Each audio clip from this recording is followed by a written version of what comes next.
Ai ishte një njeri I thjesht, me ëndra të mëdha, por me pengesa që I dukeshin të pakapërcyeshme. Zemra e tij I thoshte se ekzistonte më shumë se sa jeta që po jetonte, më shumë paqe, më shumë mundësi, më shumë bekine. Çdo ditë ai shikonte qiellin duke pyetur, a është pasuria vetëm për disa? Pa e ditur, Perëndia kishte dëgjuar çdo pyetje dhe çdo rënkim që vinte nga shpirti I tij. Prosperiteti I vërtet nuk fillon me paran, fillon me zgjimin e zemrës. Dhe zemra e tij po zgjohe. Në heshtjet e netëve të vështira, ai filloi të kuptonte se bollëku nuk është thjesht dëshirë, por thirrje hyjnore. Kur një njeri beson se është krijuar për më shumë, qielli fillon të lëviz. Ai nuk ishte vetëm. Engjëjt po e vëzhgonin, bekimet po përgatiteshin dhe një kapitull I ri po hapej. Ai ende nuk e dinte, por rrugtimi I tij drejt pasurisë së shpirtit dhe jetës po nis. Ditën kur ai filloi të falenderonte për gjërat e vogla, shpirti I tij ndryshoi.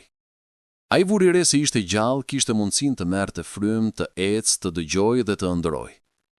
Mirënjohja hapi dritaren e parë të prosperitetit në jetën e tij. Ndërsa falenderonte për pak, qielli përgatiti shumë. Çdo falënderim është si një farë që mbillet në tokën e bekimit. Ai mësoi se mrekullitë nuk vijnë gjithmonë me zhurmë. Disa herë ato shfaqen si paqe që mbush zemrën, si një ide që ndryshon gjithçka, si një derë e re që hapet papritur. Mirënjohja ktheu fokusin e tij nga mungesat te mundësitë. Dhe aty filloi shndrrimi I tij. Prosperiteti fillon me atë që sheh në dorë, jo me atë që mungon. Ai kuptoi një të vërtetë të madhe. Bekimi I ka kufit vetëm kur besimi ka kufi. Ndaj, ai vendosi të besoj pa kufi. Edhe kur faturat ishin të shumta, ai tha, unë jam fëmijë I mbretit. Edhe kur mundësitë dukeshin të pakta, ai tha, Perëndia krijon rrugë ku nuk ka rrugë. Besimi është qelësi që hap dyert e mbretërisë së bollëkut. Kur ai filloi të ecë me guxim, forcat e frikës u toroqën. Aty ku kishte dyshim, ai vendosi deklarata besimi. Aty ku kishte errësirë, ai deklaroi dritë. Qielli lëviz ndryshe për njeriu që beson më shumë tek ajo që Zoti thot për të, sesa tek ajo që bota përpiqet të imponojë. Prosperiteti filloi të afrohej sepse ai filloi të ecë sikur tashmë e kishte marrë. Ai kuptoi se varfëria nuk ishte vetëm një mungesë parash. Ishte një mënyrë të menduari që e mbante të lidhur. Ishte zëri I brendshëm që I thoshte, kjo është jeta jote, mos ndërro më shumë. Por Perëndia nuk e krijoi askënd për kufizim. Varfëria fillon në mendje dhe aty edhe përfundon. Kur ai filloi të flasë ndryshe për veten, realiteti nisi të ndryshojë ngadalë. Çdo mendim negativ ishte si një zinxhir që duhej thyer, dhe ai vendosi t'i thyej një nga një. Ai filloi të shite zotrim në vend të mungesës. Filloi të shite mundësi në vend të dështimeve. Ai nuk e pranonte më mendimin që pasuria ishte vetëm për disa. Prosperiteti ishte një trashëgimi shpirtërore e fëmijës së mbretit. Kur ai hoqi dorë nga mentaliteti I varfërisë, zemra e tij u hap për idetë e reja, për ëndrat që kishte fshehur, për mrekullitë që Zoti donte të sillte. Prosperiteti filloi të afrohej sepse ai filloi të besonte se e meritonte. Ai mësoi se bollëku nuk bie nga qielli pa veprim. Perëndia bekon atë që mbjell. Një farë e vogël bujarie mund të sjellë korrje të madhe. Ai nisi të ndajë të voglën që kishte, një buzëqeshje, një ndihmë, një fjalë të mirë, pak nga të ardhurat e tij. Secila farë që mbillte ishte një investim në mbretërinë e Perëndisë. Ai filloi të kuptonte se gjithçka që del nga dora e njeriut kthehet në jetë të shumëfishuar. Zoti nuk I harron farat e mbjella me besim. Edhe nëse toka duket e thatë, Zoti është duke përgatitur shiun. Ati u desh të mbante durim dhe besim ndërsa mbilte, dhe ndërsa I mbilte me gëzim, në qiell po ngrihej një korrje e madhe që po vinte drejt tij. Prosperiteti I tij nuk do të vinte nga rastësia, por nga një ligj hyjnor që nuk dështon kurrë. Kush mbjell, korr. Një ditë, pas një lutjeje të gjatë dhe një vendimi të fortë për të mos u dorëzuar, ai ndjeu se diçka u hap në botën shpirtërore. Ishte një portë që vetëm Perëndia mund ta hapte. Mundësitë që më parë dukeshin të mbyllura u ndriçuan. Një telefonat e papritur, një takim I vogël, një fjalë saktë, gjëra të vogla që hapin rrugë të mëdha. Ai e kuptoi se kur njeriu bën hapin e besimit, Zoti hap dyert që duhej të hapeshin prej kohësh. Nuk ishte thjesht fat, ishte favor hyjnor. Dhe favori i Zotit te i kalon gjithçka që njeriu mund të imagjinojë. Ai filloi të ecë me më shumë siguri. Për herë të parë, ai ndjeu se bollëku nuk ishte më vetëm ëndër, por realitet që po afrohej me hapa të shpejt.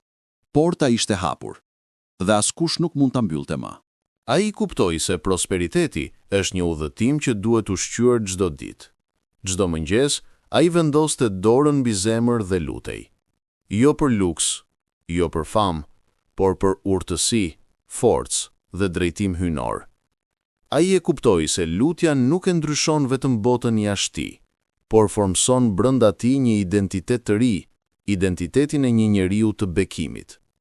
Lutja e bëri mendjen e tij më të qartë. Ai filloi të shihte zgjidhje atje ku më parë shihte probleme.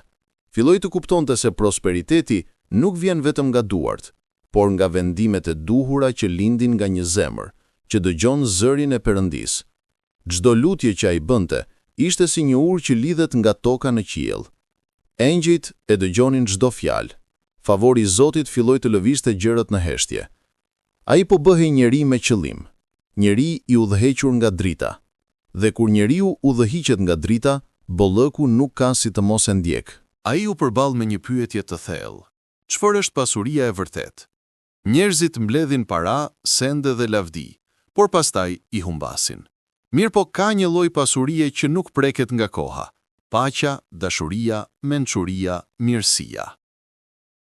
Këto janë thesaret që nuk konsumohen kurrë dhe që Perëndia ja jep atij që e kërkon me zemër të sinqertë.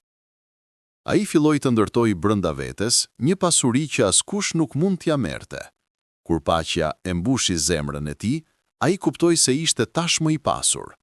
Kur zgjohesh çdo ditë me shpresë, ti je më i pasur se sa ata që kanë miliona pa lumturi. Prosperiteti i tij po fillonte nga brenda për të shpërthyer pastaj në botën e jashtme. Një ditë, ai do të ketë bollëk edhe material, por tashmë kishte gjetur thelbin. Pa prosperitet të shpirtit, çdo gjë tjetër është e pakuptimt. Në momentin që ai mendoi se nuk kishte më shteg përpara, Zoti krijoi një të ri, një rrugë të ndritshme që nuk ishte parë më parë. Ishte e qartë se ky udhëtim nuk varej më nga aftësitë e tij, por nga duart hyjnore që po e udhëhiqnin. Çdo hap i tij mbushej me një dritë që jepte guxim. Edhe kur errësira përpiqej të afrohej, drita fitonte. Ai filloi të shihte se bekimet nuk janë gjithmonë në të njëjtin drejtim ku ka shikuar më parë. Disa herë, Perëndia të çon në vende ku as nuk i ke imagjinuar. Kur ai pranoi të ndiqte këtë udhëzimin hyjnor, dyert e reja, që njerëzit thoshin se ishin të pamundura, u hapën lehtësisht. Dhe për herë të parë, ai e ndjeu veten vërtet në rrugën e bollëkut që ishte shkruar për të. Kur një njeri zgjedh të ecë në drejtësi, qielli hap dyert. Prosperiteti nuk është vetëm dhuratë, por pasojë e zgjedhjeve që nderojnë Zotin. Ka momente kur tundimi për të marrë rrugën e shkurtër duket joshës, por çdo devijim nga e drejta është si një urë që shembet pas nesh. Në këtë pjesë, besimtari kupton se prosperiteti i pafund nuk është fat, as rastësi. Ai lind nga përputhja me zemrës dhe vullnetit hyjnor. Kur ne mbrojmë integritetin ton, edhe kur askush nuk na sheh, engjëjt mbajnë shënim. Atëherë bekimet që po vinë nuk do t'i ndalojë askush. Ato do t'jenë të qëndrueshme, të sinqerta dhe me qëllim. Prosperiteti që vjen nga Zoti nuk shkatron, nuk shqetëson, nuk krijon frikë. Ai sjell paqe. Kush zgjedh drejtësinë, hap portat e arit të mbretërisë së tij. Besimi është çelësi që aktivizon çdo premtim hyjnor. Në kohë të mira është e lehtë të besosh, por janë stormat që tregojnë kush jeni vërtet. Në errësirë, në mungesë, kur lutja duket se nuk dëgjohet, aty lind prosperiteti më i madh, qëndrueshmëria shpirtërore. Ky besim nuk është vetëm ndjenjë, është vendim i përditshëm.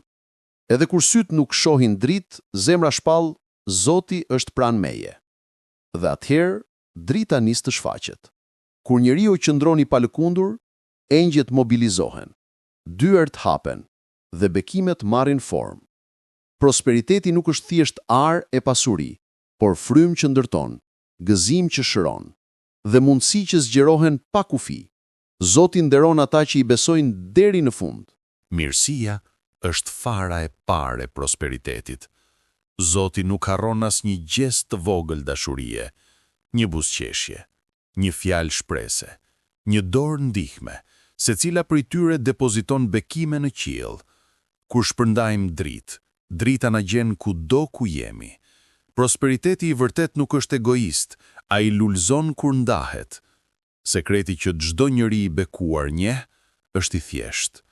Unë jap sepse Zoti më jep gjithnjë më shumë. Në botë, mirësia duket dobësi, në qiell është investim i sigurt. Kush mbjell me zemër, korr me mrekulli. Dhe koha e korrjes është gjithmonë më e bollshme se koha e mbjelljes. Ka porta që forca jon nuk i hap dot. Ka rrugë ku çdo përpjekje duket e kot. Por kur Zoti thot, hapuni, asnjë kyç nuk mund të qëndrojë i mbyllur.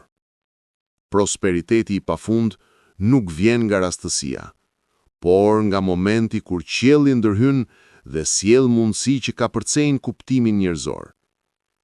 Ka bekime që janë gati prej kohësh, duke pritur vetëm kohën e Zotit. Në këtë pjesë, njeriu kupton se nuk ka pse të luftojë vetëm. Ai lë drejtimin në duart e atij që sheh çdo gjë. Dhe pikrisht kur shpresa po zbehet, një derë e re hapet, më e madhe, më e bukur dhe më e bekuar se të gjitha që ishin mbyllur më parë. Kjo është prova se Zoti është arkitekti prosperitetit ton. Kur bekimet fillojnë të shfaqen, gjithmonë do të ketë sy që nuk gëzohen. Zilia është armiku më i vjetër i prosperitetit. Por Zoti nuk të bekon për të friksuar. Ai të vesh me mburojën e mbrojtjes së tij. Suksesi yt është dëshmi e fuqisë së tij, jo kërcënim.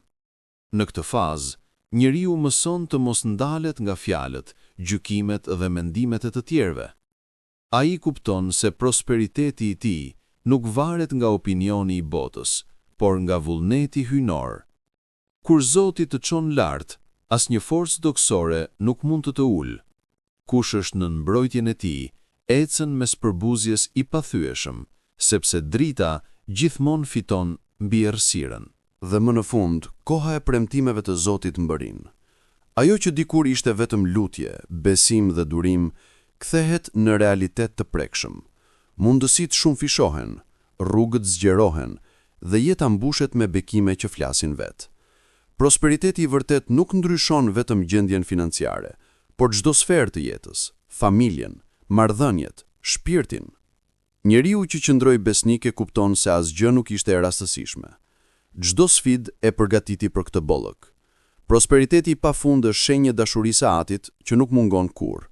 Dhe tani, njeriu ngrit duart drejt qiellit, duke falendëruar për mrekullinë që u bë jetë.